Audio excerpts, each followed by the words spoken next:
এখন আমাদের শুরু হয়েছে আজকে। তো আজকে আপনারা জানেন যে আজকে আমাদের বিভিন্ন জায়গা থেকে যারা আমাদের জেল ডিপার্টমেন্টে কর্মরত রয়েছেন ওনাদেরকে নিয়ে ট্রেনিং, সেই ট্রেনিং এ উপস্থিত রয়েছেন আমাদের আইজি প্রিন্সিপাল মহোদয়, রয়েছেন আমাদের বিভিন্ন আধিকারিকগণ। একটাই লক্ষ্য, কিভাবে আমাদের জেল ডিপার্টমেন্টকে আরো এগিয়ে নিয়ে যাওয়া যায় এবং কিভাবে আরো সুবিধা আমাদের প্রিজনারদের দেওয়া যায় এবং আমাদের যে সিকিউরিটি বিষয় যেটা সেটাকে গুরুত্ব সহকারে যাতে করে কোনো অসুবিধা না হয় সেদিকে লক্ষ্য রেখে আজকে আমাদের এই প্রোগ্রাম। তো আমি বলবো যে আজকে যারা এখানে উপস্থিত রয়েছেন, তো আপনাদের যে ট্রেনিং করানো হবে সেই ট্রেনিং এ আপনারা পুরোপুরি আপনাদের যতটুকু সম্ভব জানার আপনারা জেনে নেবেন এবং যেখানে কনফিউজ থাকবে সেখানে আপনারা জিজ্ঞেস করবেন। এখানে এনআইসি দায়িত্বে যারা রয়েছেন ওনারাও এখানে উপস্থিত রয়েছেন।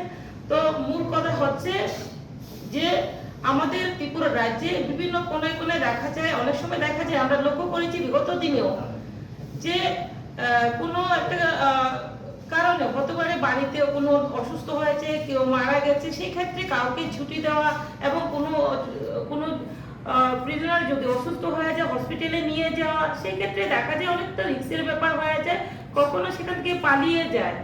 তো বিভিন্ন বিষয়কে মাথায় রেখে তো আমরা চেষ্টা করছি যে, কেননা আমাদের ত্রিপুরা রাজ্য, আমাদের কেন্দ্র সরকার এবং আমাদের ত্রিপুরা সরকার চেষ্টা করে যাচ্ছে কিভাবে বিশেষ করে আমরা ইজিলি যাতে যে কোনো বিষয় নিয়ে অতি সহজে, যে আজকে আপনাকে একটা গুরুত্বপূর্ণ বিষয় সেটা মেইল করে আপনার সঙ্গে যোগাযোগ করা এবং ভিডিও কনফারেন্সের মাধ্যমে আপনার সঙ্গে সাক্ষাৎ করা, আলোচনা করা ইজিলি করা যায়, সেটাকে মাথায় রেখে আজকে প্রসেসটাকে দ্রুত যাতে করা যায়, তো সমস্ত কিছু মাথায় রেখে এই বিষয়গুলো করা হচ্ছে।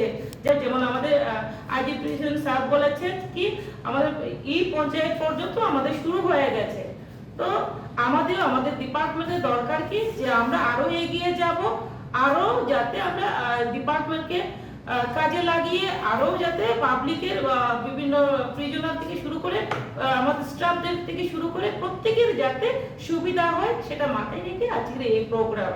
তো আমি বলবো যাতে করে আজকের ট্রেনিংটা আপনারা সঠিকভাবে নিয়ে নেবেন, যাতে আপনাদের যেটা চেষ্টা করা হয়, ধরুন আপনি যে কোনো একটা জিনিস চেষ্টা করেন তাহলে সেটাকে কাজে লাগানো যায়। যদি আপনি চেষ্টাই না করেন তাহলে সেটা আপনি জানতে পারবেন না, বুঝতে পারবেন না। কেননা কোনো কাজ যেভাবে আমরা মোবাইল ইউজ করি, প্রথম দিকে সেই মোবাইল আমরা call to call mobile use করতাম, আজকে দেখা গেছে সেটা আমাদের স্মার্টফোন হয়ে গেছে।